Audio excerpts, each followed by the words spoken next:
let's get right into it. So I'd like to welcome Michelle Wooten and Brian Templeton um, for today's Night Matters webinar. And I will let you two do a brief intro before we get started, if that works with you. Sure thing. Thank you, Chris. My name is Michelle Wooten, and I'm an assistant professor of astronomy education at the University of Alabama at Birmingham. Hi, I'm Brian Templeton. I'm Director of Planning, Design, and Construction at UAB. I work in the Facilities Division. Super. I'm going to go ahead and share my slides. So you're going to see the screen change a little bit here. And I've really enjoyed seeing everybody say where they're from in the chat. Just so you know, this is a slightly interactive presentation. So there's a couple times where I will ask you to respond in the chat. But we're going to start out with about 25 minutes of myself presenting, followed by 10 minutes of Brian presenting. All right, and we're excited to share with you about our efforts at our university, UAB, to change or enhance campus lighting to improve sky quality. And we're going to start out by sharing that this presentation assumes you know something. So you're all dark sky advocates. And there's things that you may or may not know about as a dark sky advocate, but principles of lighting, citizen science projects you can get involved in. Where do you go if you want some guidelines for what makes a good lighting legislation? If you don't know what these projects are or these guidelines are, I would encourage you to ask folks in the chat. I've got a bunch of people online that some of you know that understand these projects very well. And so if you have a question, just please go ahead and ask in the chat. Just so you know, when I attend a webinar, I'm usually the one asking all the questions, and I sometimes feel embarrassed about that, but it's okay. You don't have to feel embarrassed around me. Okay. So the outline for our presentation is that I'm going to start by sharing, like, how does an astronomy educator become a dark sky advocate? Because that doesn't happen. Like, not all astronomy educators like focus on dark sky advocacy. So how did it happen for me? And then I want to talk about how I learned a lot of things from y'all about how to network with the community and my campus to start dark sky initiatives. And one of those initiatives is Campus Shine. It's a national effort that I've taken locally. So after I share about these things, Brian is going to share about how these initiatives have created a wave in our campus facilities. So how did I become a dark sky advocate? Well, I live in a city. And I grew up in a city, and the city that I lived in was in a smoggy valley, San Bernardino Valley in Southern California. And the high pressure sodium lights were reflecting off all of that smog. When I was a kid, I could count like maybe 5 stars I could see in the sky. It was pretty silly, and you might wonder, like, how did I become so interested in astronomy with seeing only 5 stars? But I did, was filled with lots of wonder about our universe. 1 decade later, I am teaching astronomy to large lectures of students. And I also bought a house that I wanted to decorate, and I had a lot of outdoor lighting. I'll admit it. A few months into my teaching job, I realized, there's a little bit of conundrum here. Like, I want students to be able to go outside and see a dark night sky, but I'm polluting that night sky. So I had a personal revelation that I needed to change my tune. And I got really interested in dark sky advocacy. And not only that, helping students see how they could become dark sky advocates. Like, how could they contribute meaningfully in our environment to helping us become more able to see the stars? So I just wanted to ask for a moment in the chat. Here's an interactive portion. Could you share with me what convinced you to become a dark sky advocate? You could type one word. Maybe it was just birds. Like, you want them to be able to migrate, or maybe a few words, or maybe even a few sentences. Could you go start typing in the chat?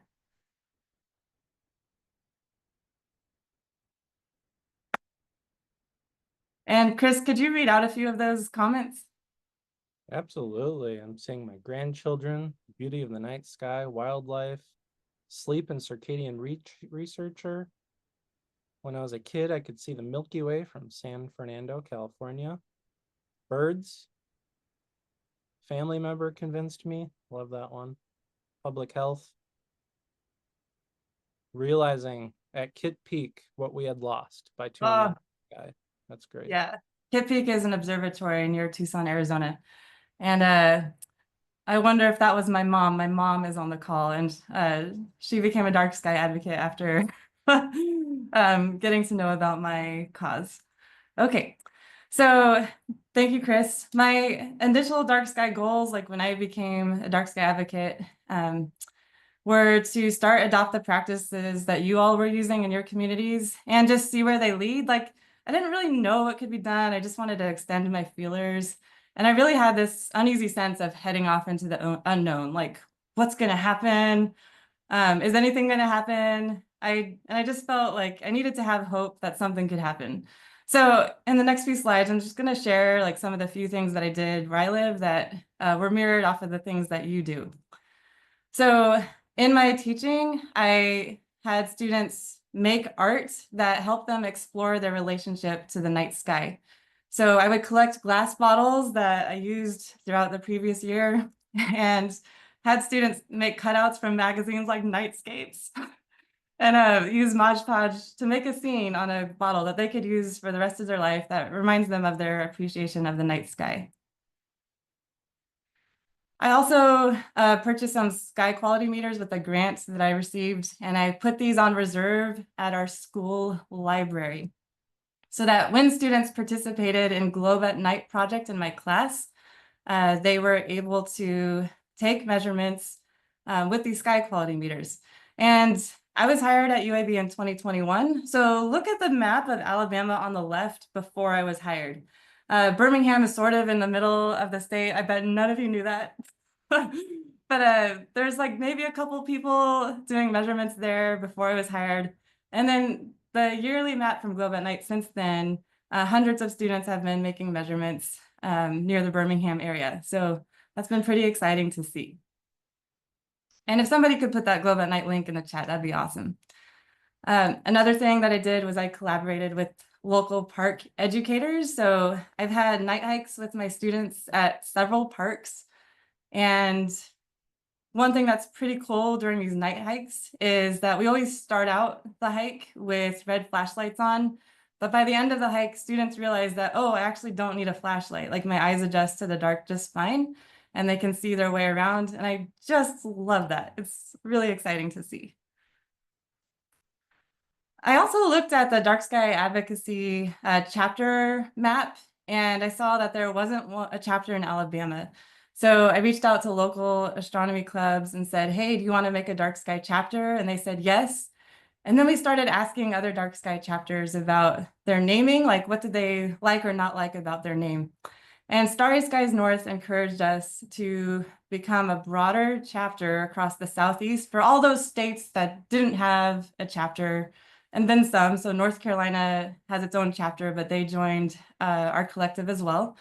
So there's 2 chapters that North Carolinians can be in. And here's just some pictures of us doing advocacy work in our communities. I also learned from the advocacy community about collaborating with the local Audubon Society to work on Project Safe Flight. So I started volunteering for that project, which involves going around, looking around buildings where I live and on the UAB campus to see where like birds were colliding with windows and dying. And this project was helping incentivize bird safe window glass adoption at UAB. And hopefully someday can also incentivize lights out programs, not just at UAB, but across the city.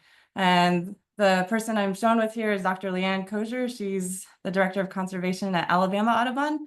And we had just at this moment put that sticker, "We are saving birds," on the window. So other people could know, like, why are there these dots here? And then I was following in the footsteps of my mom, who is a master gardener. And I became one so that I could help educate others with some, some clout to my name about, I know something about gardening, and I want to tell you all about how artificial light at night affects plants. So I present to garden clubs across the state of Alabama now on that very topic. All right, so those are some of the ideas that I took off with. So this has just been in the past few years, you guys. I've become a part of these committees internationally to locally, and I want to focus on this middle effort here for a moment. So when you are an astronomer, you often go and present your work at astronomy conferences. Like the main one is the American Astronomical Society conference. It happens twice a year. This society has several committees. One of them is on the protection of astronomy and the space environment. Most of the people on this committee are astronomers, but there's some other people too, like lighting designers and environmental education folks. And we'd worked on campuses, so we decided to develop the Campus Shine program. And this program is to help spread resources to other campuses across the US on how they can start a dark sky advocacy movement on their campus. Let me tell you more about this Campus Shine program. SHINE stands for Safe and Healthy Illumination for the Nighttime Environment. And you can see this awesome logo on the left that a UAB graphic arts professor designed for us. And then you see all these names that you probably recognize in our dark sky advocacy community and our website. So James, I know you're on the call. If you could post the link to Campus Shine in the chat, that would be awesome if you haven't already. And so just to clarify, I was working on this national committee for a couple of years. We made this Campus Shine program and I took it locally to my university. So the rest of this presentation is going to be focused on Campus Shine efforts at UAB. So I've shared with you like all the things I was trying out, right? And my ultimate question became, is there a way that I can use education, like courses and projects that I can be in charge of at UAB to support students' meaningful contribution towards safe and healthy changes in campus lighting? Whew, that's a big question. But I'm going to help spend some time on it for a little bit because I want to ask you,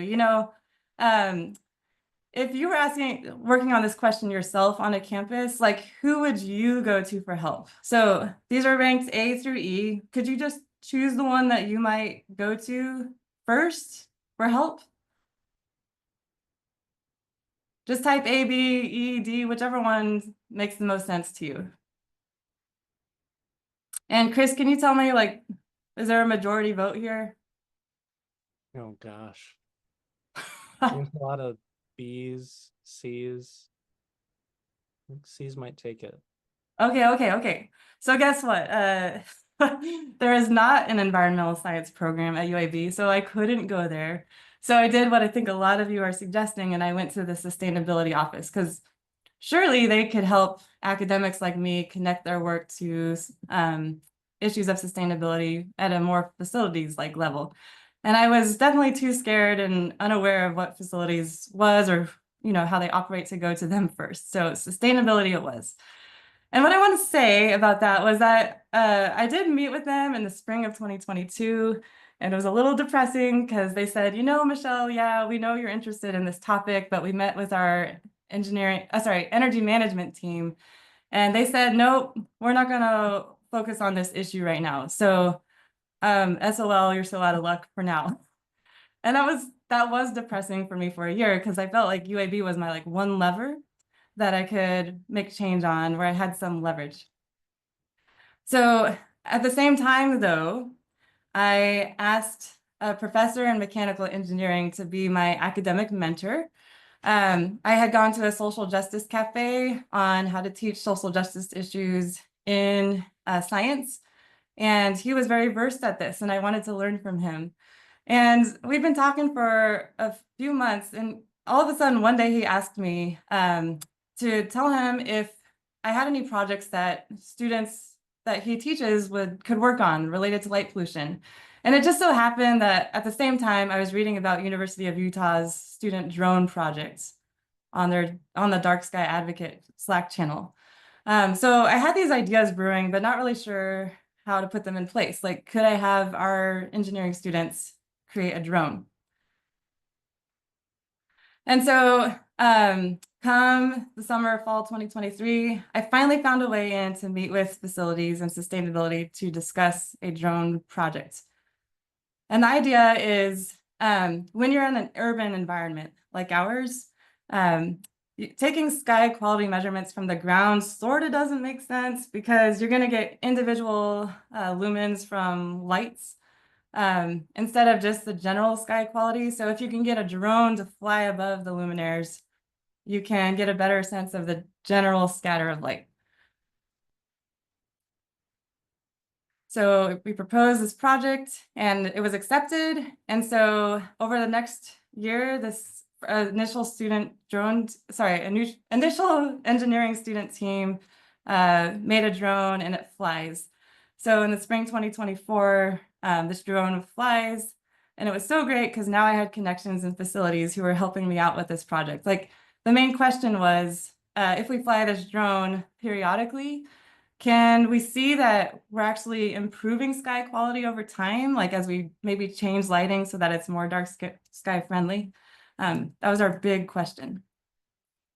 And so after that project, I gained more confidence, right? Like now I know people in facilities. And it turns out that Brian was my main contact and he invited me to participate in more projects with students. So in the summer of 2024, I worked with people in facilities to start mapping the locations of luminaires around campus. It turns out that their map of campus luminaires was almost 10 years old. So it was really kind of outdated because we have construction projects going on all the time. And so they said, hey, your team could help update our lighting map. And at the same time, you could take measurements on our campus luminaires related to dark sky friendliness. And so here I have shown me and a couple of gentlemen in facilities and oops, let me go back, sorry. Well, there we go. Sorry, the slide had changed without me knowing it. There's someone on the call, Helen Robinson, who can answer your questions like from the student perspective. What was it like to work on mapping the luminaires? Okay, there she is, Helen Robinson. You can see me and Kendall and Helen collecting light data around campus. And the great thing about that summer was that doing that initial mapping with facilities and being in service to them helped me learn how to prepare to teach a dark sky course in fall 2024.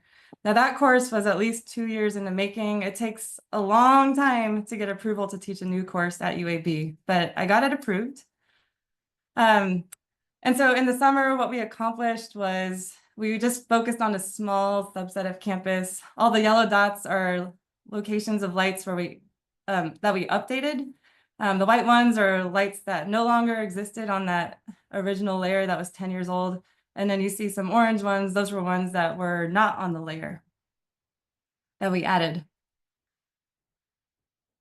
So overall, facilities interests were mapping locations of luminaires, and they also wanted to know like which luminaires need maintenance. The campus shine interests were, what is the level of shielding? Like, are they partially shielded? Are they fully shielded? What is their correlated color temperature? Are they under 3000 Kelvin or not? And what is the illuminance? Is it in the range for our lighting zone? And if you don't know what a lighting zone is, that's in the Illuminating Engineering Society's RP 43 documentation. So we were using these awful light master meters to collect a lot of this data. These are $40 on Amazon, and they connect to a free app on your phone. So any student could be using this to collect data. And here's the form that students were filling out at each luminaire. So they would start on the left-hand side, like putting down their name, which group they're in, and what date and time is it, all the way over to the dark sky quality features on the right-hand side.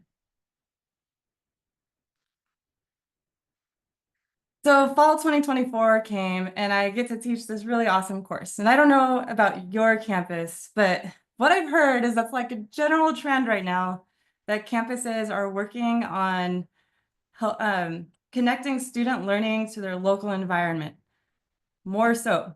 And at our campus, this is called City as Classroom Courses. And so I made this Protecting Starry Skies in Birmingham and Beyond course, a City as Classroom course that incorporated art, literature, and science. And Amelia Hawkins is on the call today. She made this beautiful art piece that you see on the right-hand side as part of this course. If you have questions about the course that I can't answer, you can ask her. But in this course, students were doing service learning projects. We were in service to other organizations that were focused on DarkSky advocacy. And I do want to say a special note at the bottom here that Amelia, after participating in this course, joined the DarkSky advocacy community. So you probably see her post on the Slack channel. I said I did art in this class. Remember I mentioned that graphics art professor at UAB who made our logo? Well, he came to present in our class and helped students see how they could connect what they were learning to the creation of art. So each of these students made these particular graphic art play. All right, next slide. Okay.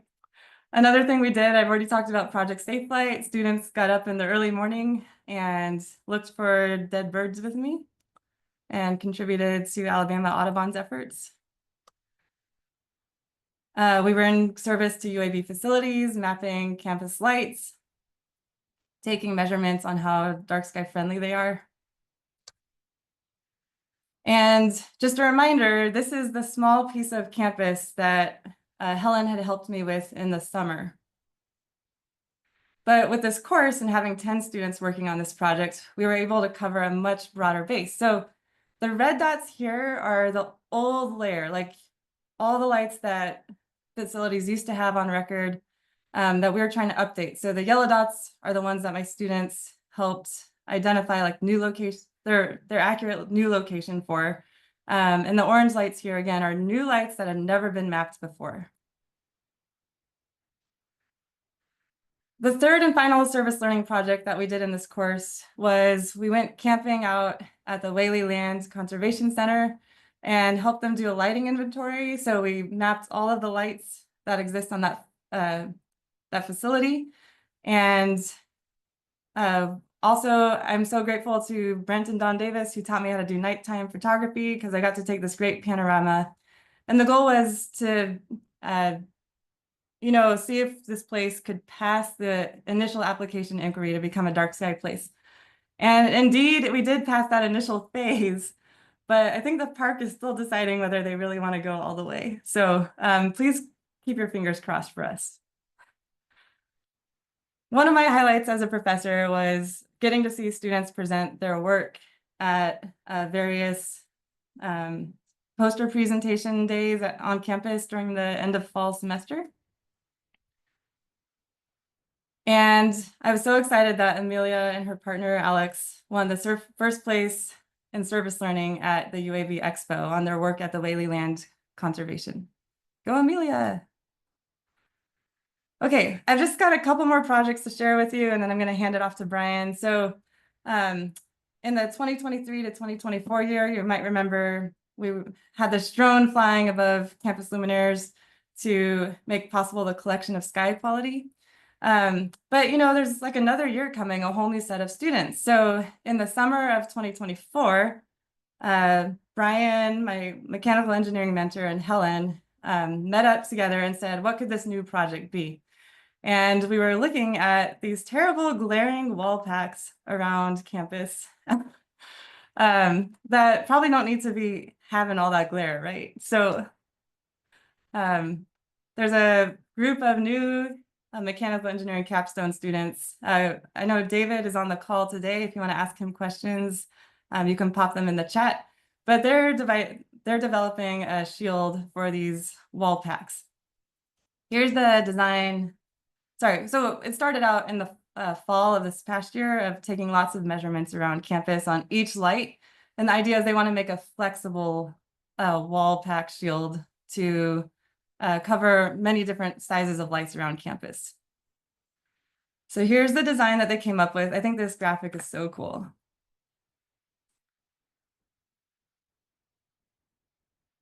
I hope you're oohing and awing like I did the first time I saw it. So one of the flexible portions was not only like the sliding out of the metal pieces, they can slide out and contract, but you also have these edge pieces that are made of fabric, like waterproof fabric that can extend for different sized luminaires on the walls and ceilings. Okay. Next slide. So in the fall, they designed it, and then it's spring now. So here they are making this prototype wall pack. Super exciting. The final thing that I want to share with you is that the graphic arts students at UAB are making, in Ryan Meyer's class, they're making these educational posters to help educate other students around campus about dark sky issues and light pollution. And so these posters can be used for many years to come.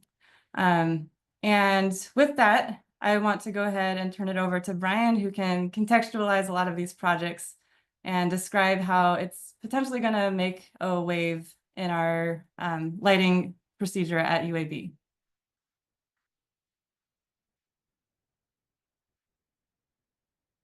So one of the many things that I do for the university is coordinate our campus master plan.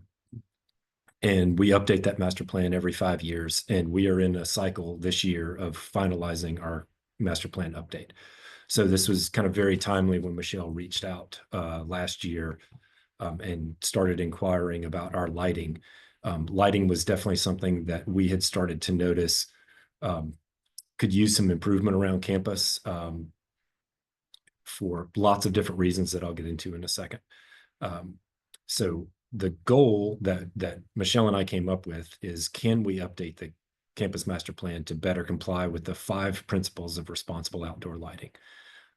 And what I thought we needed most was community input, but to get good community input, we felt like we needed to better educate the community so that we could get the right information from the right people at the right time.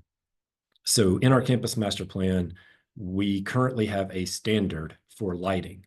And so real quickly about myself, my background is in landscape architecture. And in that design process, we learned quite a lot about lighting and lighting design. But once I started talking to Michelle and learning about what she knew and these 5 principles in the dark sky community, I learned how much I really did not know about lighting. So this has been a great educational process for me. And I just want to give a big shout out to her and to this community for helping me better understand the implications of the things that I am designing. So we had a standard, but what I'm learning is we probably need a set of best practices that are guided by context instead of having one single standard that rules all of campus. And I guess maybe to be fair, we had 2 standards, one for parking lots and one for everything else. Parking lots are much like car lots and fueling stations. They need to be brighter than the sun in most owners' opinions. It's probably something you all already knew. So to determine what we needed to do, how best to update our campus master plan, we wanted stakeholder input. And then we really wanted to see how could we best incorporate the guidelines that are put forth in the dark sky ordinance. And the municipal ordinance obviously made more sense for us than the statewide ordinance. Next slide, please.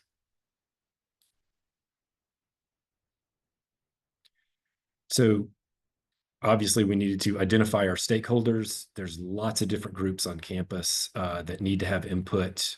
We are a complicated bureaucracy. I talk about our campus. So we have the 3rd highest enrollment in the state of Alabama. We also have the 3rd highest enrollment in the state of Alabama and the state of Mississippi. Not that we're in Mississippi, but just as a comparison. So we have approximately 55,000 people on campus every day, from our students, our staff and faculty, and the patients who come to the hospital that operates at the University of Alabama at Birmingham. So we're a lot like a small or medium-sized town. And so that municipal ordinance made a lot of sense to us. So we have our own police department. We have our own public safety department that is separate from police. We have energy management who pays the bills for the lights, sustainability who tries to coordinate our energy usage and sustainable efforts. Planning, design, and construction is my department. Facilities management hosts all of the tradespeople, so the electricians that work on the lights primarily in this case. And then on the other side of the column, we have the students, the faculty, the staff, the parents, which we actually hear from parents as often as we hear from any of these other groups about lighting on campus. And then alumni. And because we are in the middle of an urban setting and we have 3 separate neighborhoods surrounding us, kind of those neighboring communities, and how we interact with them is really important to our university. We want to be good neighbors. And so we need to take stock in what all of these stakeholders have to say and want from a campus lighting initiative. They sometimes have different motivations and a lot of their goals do not align. So how do we balance all of those things is kind of the challenge for Michelle and myself and my team.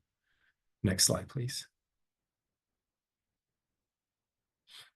So to gather stakeholder input, one of the main issues, the main methods we're looking at is, as Michelle showed, partnering with graphics art students to develop flyers and educational pieces. And we will use those in kind of an expanded survey process where we will engage students on campus and get their preferences of existing lighting on campus, invite them to join us in an educational workshop and focus group effort, and then see how their thoughts about campus lighting have changed after that workshop. And then we will incorporate all of the feedback, not just the post-educational, but the pre-educational feelings into helping us develop a new standard or set of best practices. Next slide.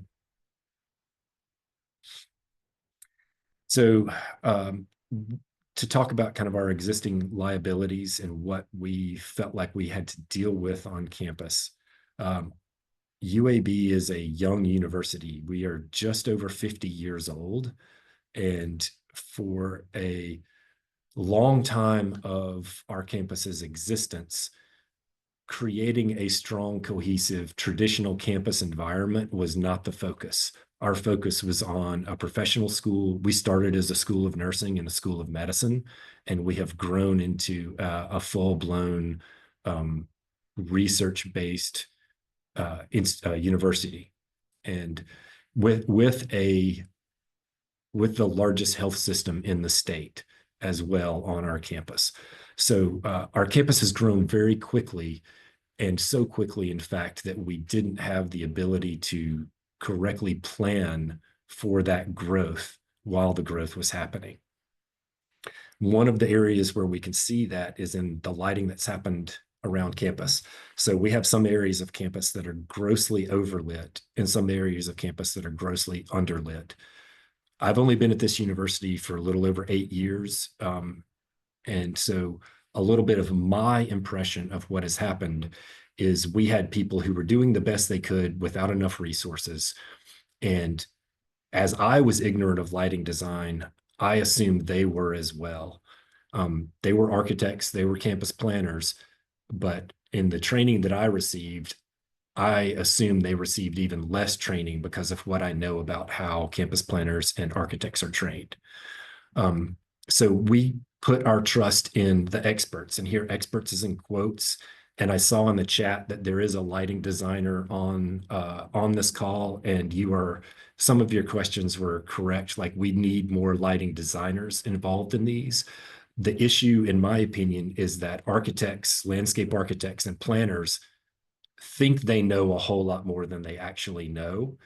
And in a lot of cases, and in our case specifically, we trusted the electrical engineers who can engineer the electrical supply, but they don't really understand how to design lighting for an outside environment specifically. And so that's what I mean by trusting the experts, is these people were definitely experts. They just weren't experts in lighting design. for the lighting designer on the call and for others who may be interested, I think part of that is a problem of perception, and that's a problem that we have in landscape architecture too. People don't value the work and the value that we can bring to a project.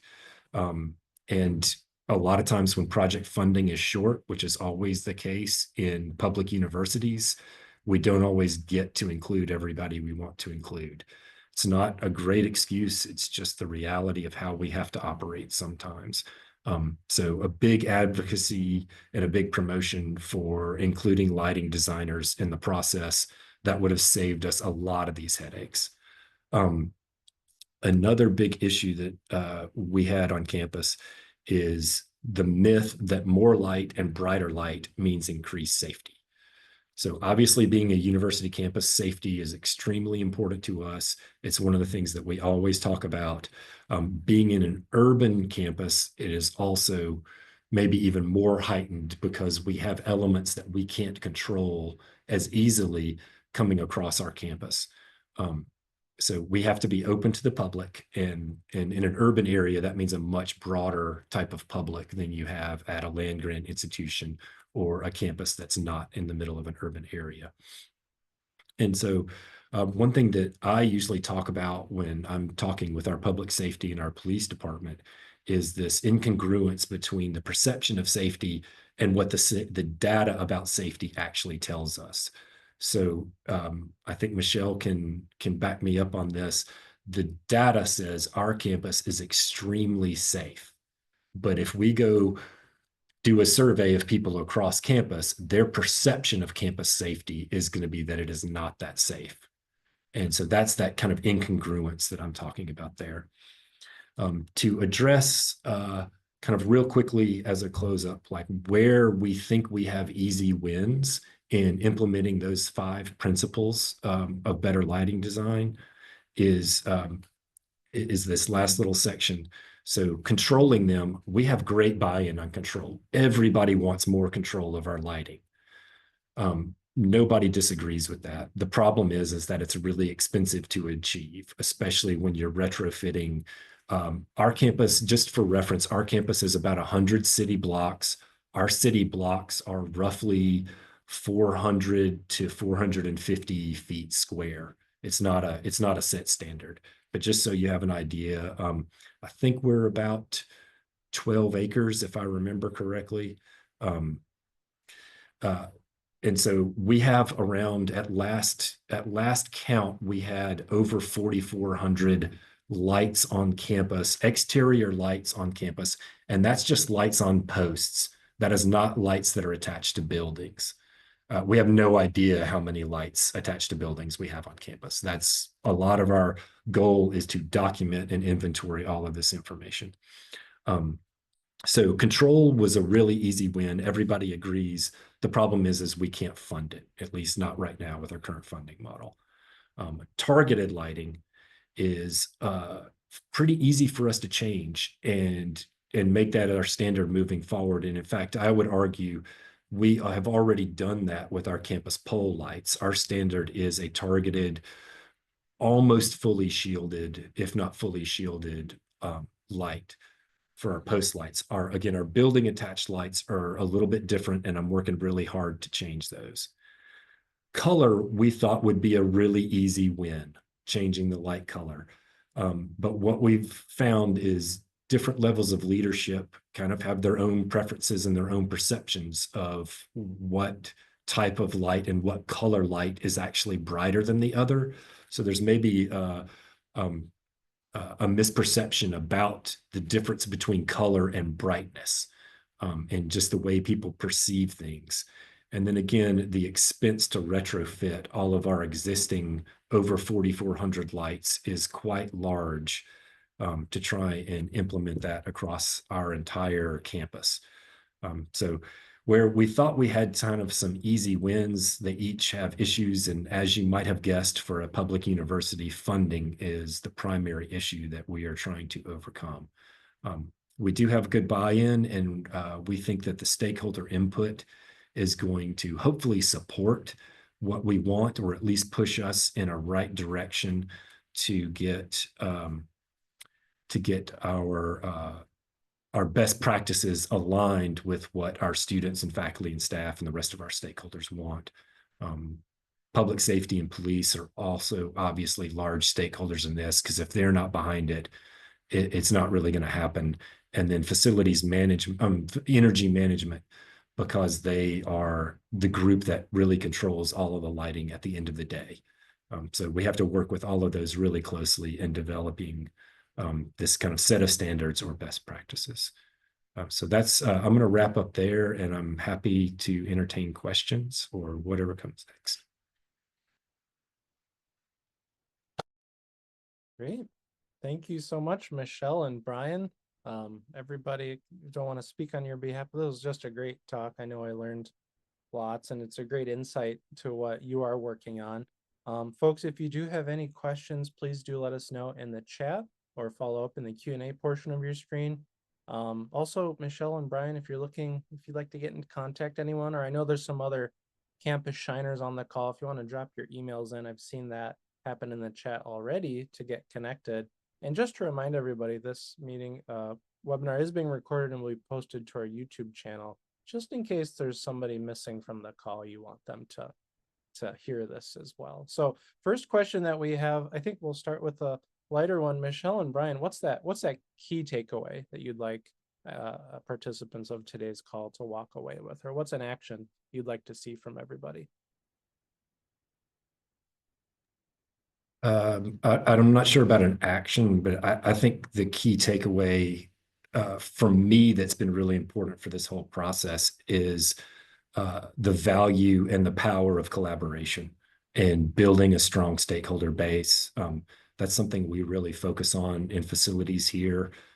We have the luxury of being a research-based university, so people are always looking for data, and they respond really well to data, and they do not respond well to something that you have no evidence to back up.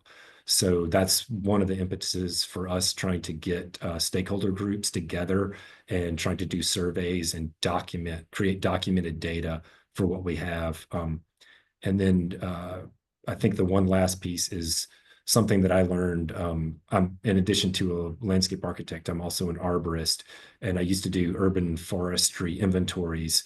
And everything we taught there was you can't manage what you don't measure. So if you don't know what you have, how are you going to take care of it? So having some type of inventory and some type of data and creating a strong collaborative base. Nice. And mine would be to be aware of who you might be able to join forces with. Like for me, it was Alabama Audubon and a place that wanted to become a DarkSky place and UAB facilities. They all had projects to work on. And sometimes when you're working on those projects, it feels like you're making a menial difference, but it really does add up. Like, you guys remember the Globe at Night finding last year or so, like the 10% increase of light pollution per year. I think that's just amazing that was citizen science data. So it may feel like you're alone and isolated taking this one measurement somewhere, but it adds up. It does. And that's something we definitely see at DarkSky. All the advocates around the world, your efforts do add up. That's a great message. Here's another question from a student. What can university students do to get involved to protect and light? And what if there is no established program or clear support to update lighting, or even just a local advocate group? Yeah, so I appreciate that question because that's how I felt when I started.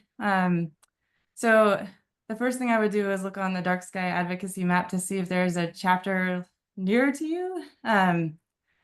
It could be really useful to connect with people, even if they're across your whole state, just to see what they're doing and to see if you can help out. I know you asked the question about your campus. Is there anybody on your campus that cares about this issue like you? Like maybe there's a sustainability club or an environmental science club, and you could bring this issue to them, like offer to present to them. And I know the clubs at UAB, they have to have a faculty advisor. So you might look for someone in environmental science or astronomy to start a club with you. You're going to need probably about 5 people. But yeah, just finding a few people is all you need to get something started and to start developing awareness. And Brian would probably tell you, because I've heard this out of his mouth before, like students have a really loud voice compared to some other stakeholders. So stakeholders, okay. So you might want to reach out. Yeah, you might want to just realize that you have more power or leverage with your voice as a student than others. Nice. Yeah, I would say from the university perspective, try and find a champion. I mean, I don't want to say that I'm a champion, but I am in a position to advocate for this, and Michelle has turned me into a champion. So find someone who can share that passion with you. Good places to start would be your sustainability office. If there is a campus planner or a campus landscape architect or a campus electrical engineer, those would probably be good places to start. They may be harder to find and they may be reluctant to engage with you.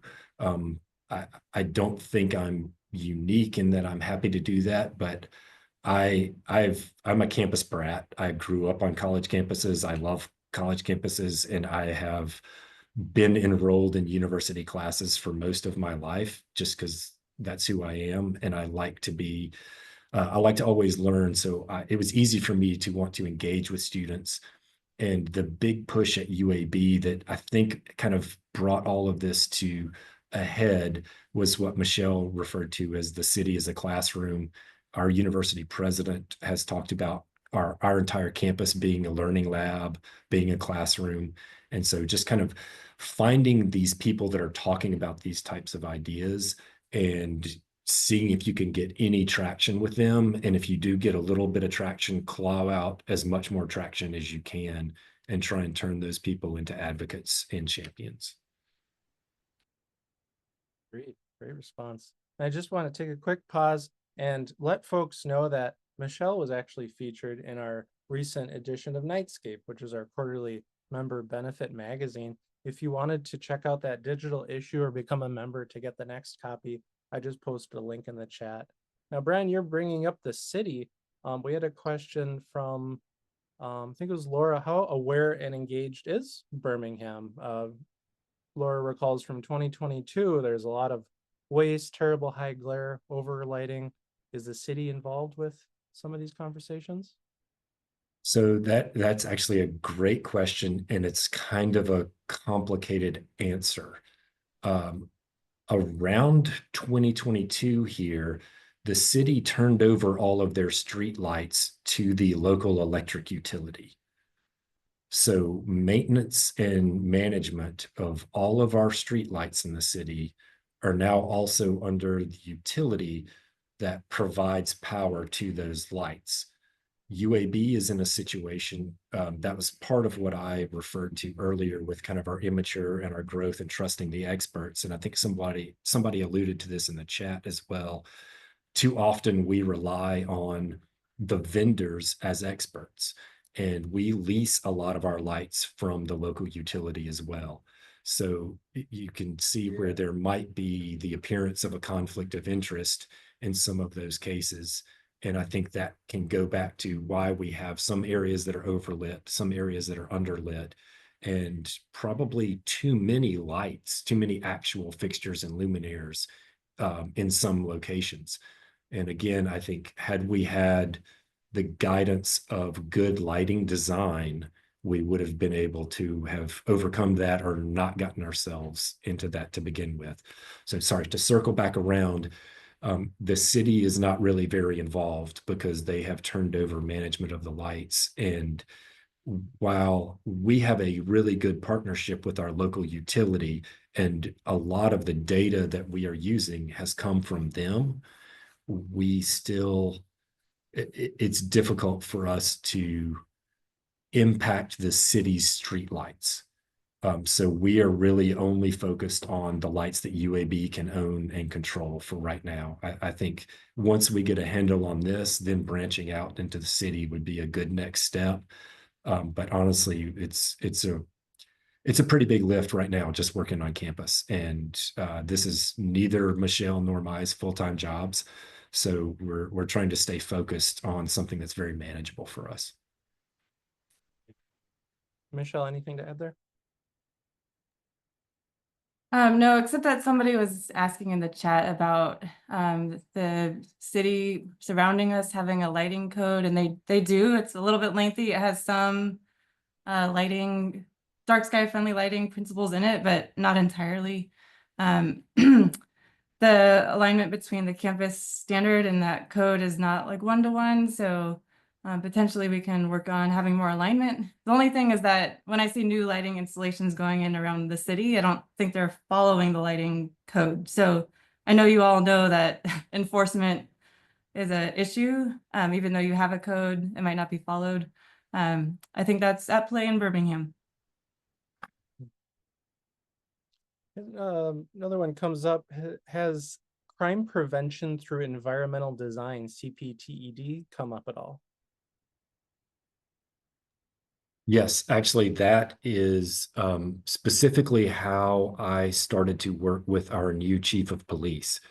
He arrived here 2 or 3 years ago from a university that had a very strong CPTED program in their academic program.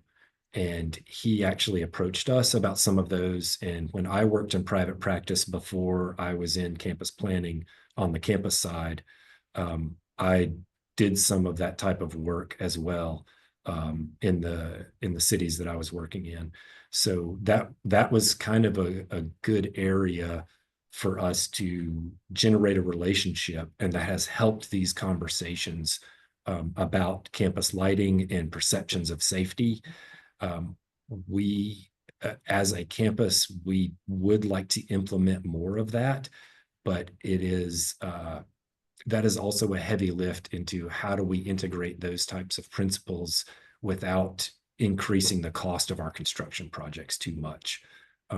And so that's kind of where we are right now with that, is trying to implement those principles as best we can, but trying to be cost efficient with what we implement. And that's kind of that's a whole different presentation that could take just as long as this conversation could take. So I don't want to get too far into the weeds, but yes, we have had those conversations. And if that is happening on your campus or wherever you are trying to create champions, that if people are champions for CPTED or CPTED or crime prevention through environmental design, they are probably going to be good allies in lighting design and safety, lighting safety.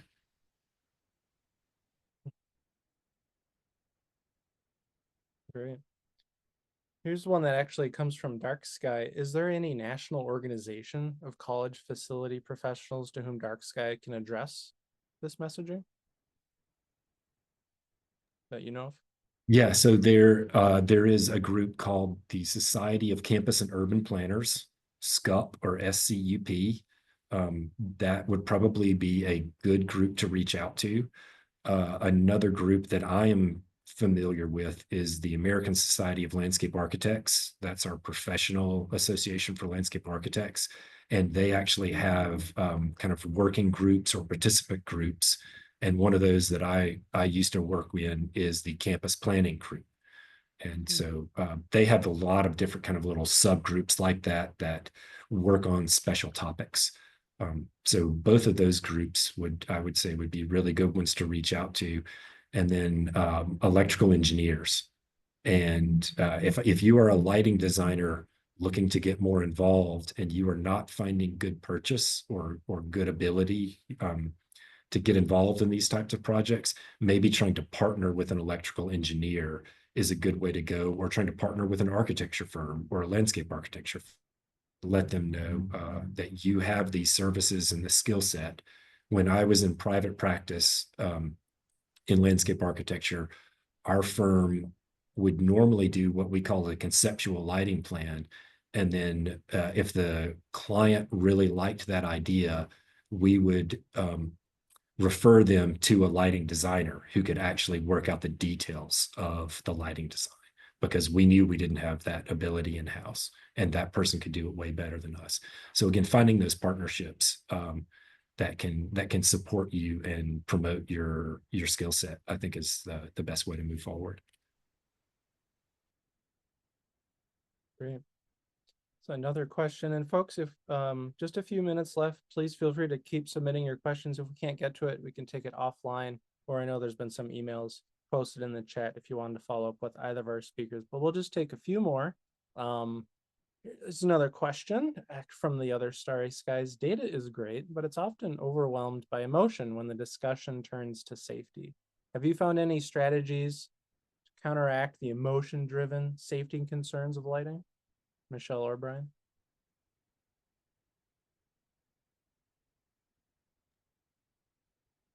I would like to sit with that question. Sure. I'll just speak for myself. Like when I was surprised at the data. I analyzed with a student like a year's worth of campus data just to see like how many crimes occur during the day versus at night. And substantially more crimes occurred during the day than at night. Like in July 2022, there was only 2 crimes over the whole month at night.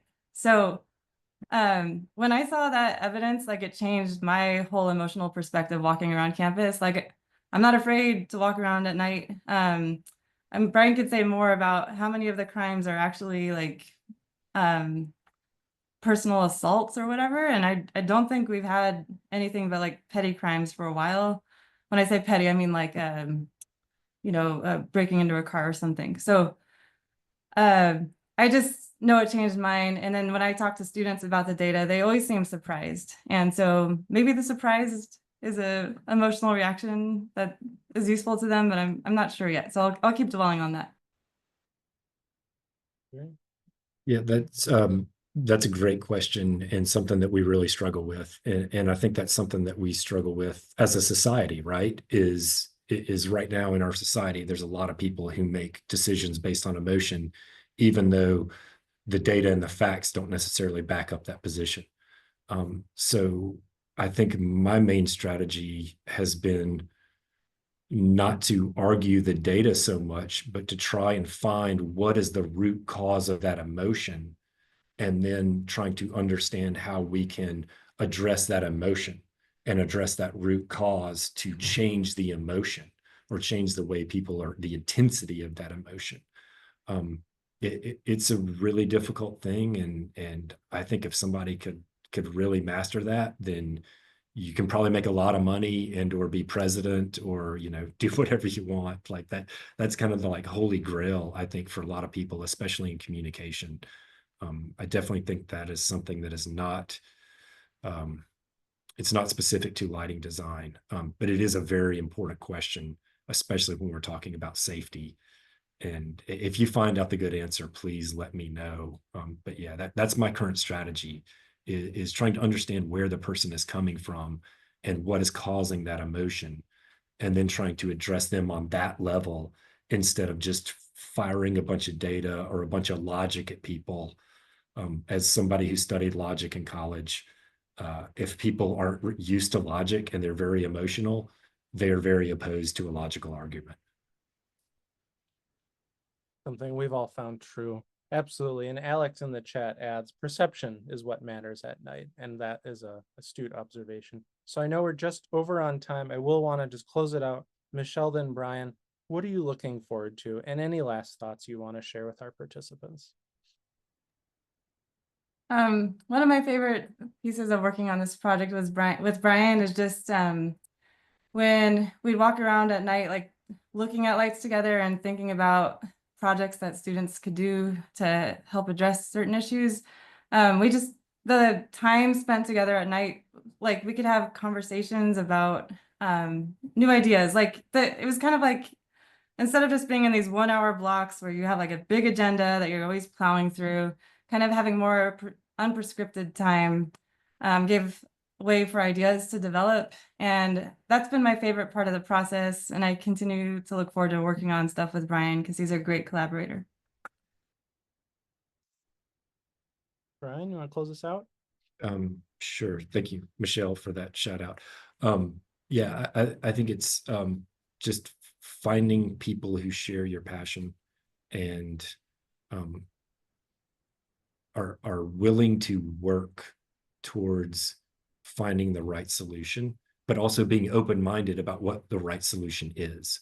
Because when I started this project, part of it was selfish because I needed help inventorying campus, and I wasn't really as concerned about what Michelle's passion was. And as I learned more about her passion and learned not just why she had passion, but why she had the passion she had and what her goals were, I started to see that our goals really were aligned and that we were both going to make each other better in this process and hopefully make our campus a lot better. And so that, I think, now is what kind of drives me to work on this, even when I don't really have the time to work on this. And having that passion and finding people to share that passion with, I think, is really the take-home message. Absolutely. Finding the people to share your passion with. Michelle and I were just talking about that too. Perfect way to end the meeting. Thanks so much again, Michelle and Brian. And folks, thank you so much for joining us. Look forward to seeing you at the next Dark Sky Night Matters event. If you have anything for us, feel free to reach out, darksky.org. Otherwise, we'll see you at the next one. Thanks again.